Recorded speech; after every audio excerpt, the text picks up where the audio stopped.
Welcome to learning.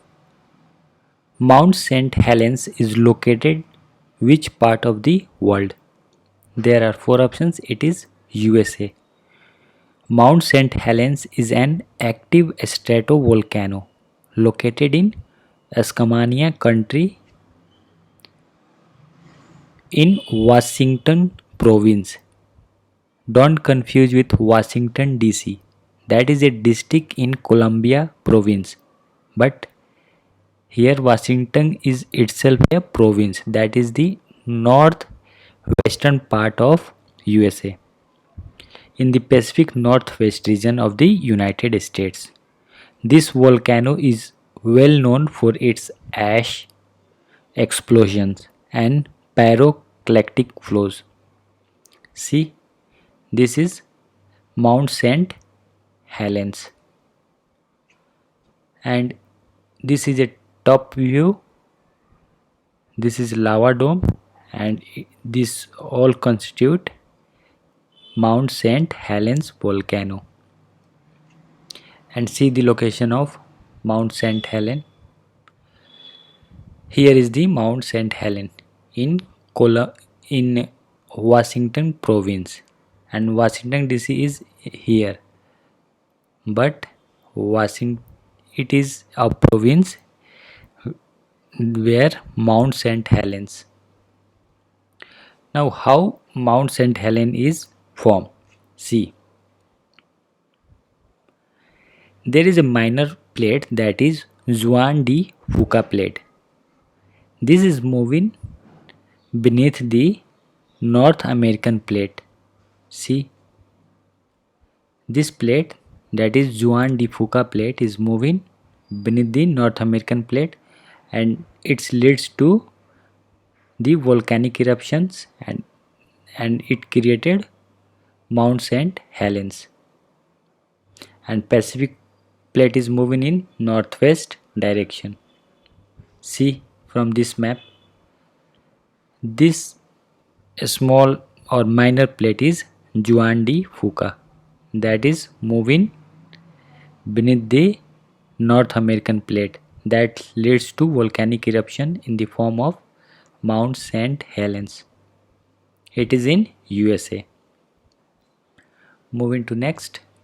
Consider the following features related to a glacial lake outburst flood, GLOF. Involves sudden release of meltwater. It is also true. Failures of moraine and ice dam. True. Large downstream discharge causing floods. It is also true. Rapid events casting for a few seconds. It is not true. It is not only for few seconds, but it lasted for from hours to few days. So we have to select the correct options. So it is D.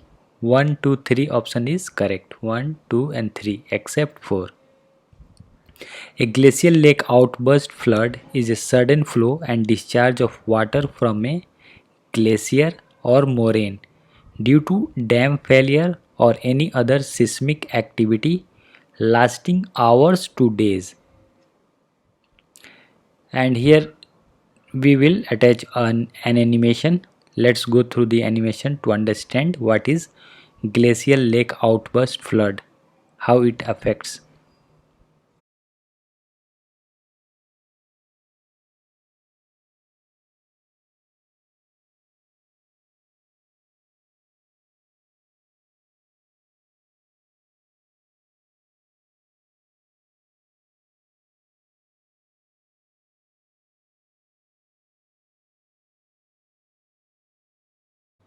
Next, downdrapping is produced on account of which of the following actions? Submergence, crustal fracture, emergence, crustal bending. It is crustal bending leads to downdrapping. See, factors which affects the earth's crust.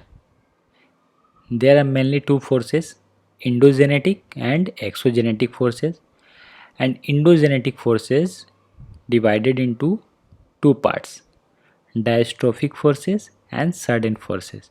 Sudden forces further divided into two parts. Volcanic eruption and earthquakes are sudden forces, and diastrophic forces, which are further divided into aperogenetic forces and orogenetic forces. And aperogenetic forces further divided into upward movement that leads to emergence and downward movement that leads to submergence. In orogenetic forces, there are tensional forces and compressional forces. In tensional forces, there is crustal fracture due to tensional forces that leads to cracking or faulting, and in compressional forces it leads to crustal bending. It may be wrapping or folding. In wrapping, it is up wrapping or down wrapping. So down wrapping is due to crustal bending. So down wrapping is produced on the account of which of the following actions? It is crustal bending.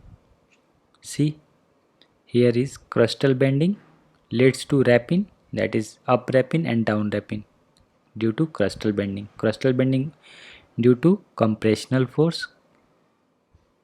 Next, and see, this is up wrapping, produce a dome. See their profile. It's make a like a dome. That is up wrapping, and down wrapping it's make a basin like a concave. Next, which of the following elements of image interpretation is most appropriate for identify alluvial fans and meanders on any photograph? It is shape. We can understand easily from the shape it is meander or an alluvial fan, because an alluvial fan is a triangle shaped deposit of gravel, sand, and even a smaller pieces of sediment such as silt. This sediment is called alluvium. Alluvium fans are usually created as flowing water interacts with mountains, hills, or steep walls of canyons. It is prominent in arid to some arid regions. See, this is alluvial fan. It is in triangular shape, comes from the canyon.